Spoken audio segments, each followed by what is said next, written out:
কালীঘাট। আপনারা জানেন কি মা এখানে কাউকে কোনোদিনও খালি হাতে ফেরান না।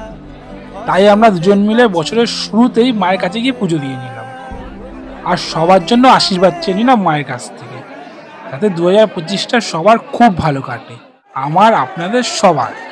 এই কালীঘাট মন্দির যা সতীপীঠের আরেকটি পীঠ।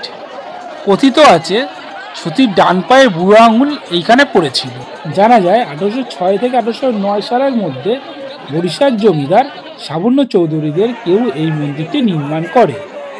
তোমরা কি জানো বন্ধুরা, অনেক বিশেষজ্ঞরা বলে যে কালীঘাটের নাম থেকেই কলকাতা নামটা এসেছে।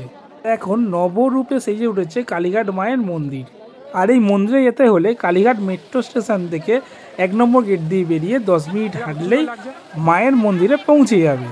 আর মায়ের মন্দিরের বাইরে অনেক ডালার দোকান রয়েছে, ওখান থেকে ডালা নিয়ে তোমরা মায়ের মন্দিরে পুজো দিতে পারো। দেখো বন্ধুরা, কি ভিড়! মায়ের ভক্তরা সব দূর দূরান্ত থেকে এসছে মাকে পুজো দেবে বলে। আর মায়ের মন্দিরটা কি সুন্দর করে সাজিয়েছে, দেখে দেখো কি সুন্দর লাগছে। কার কার ভালো লাগলো দেখে বলবে।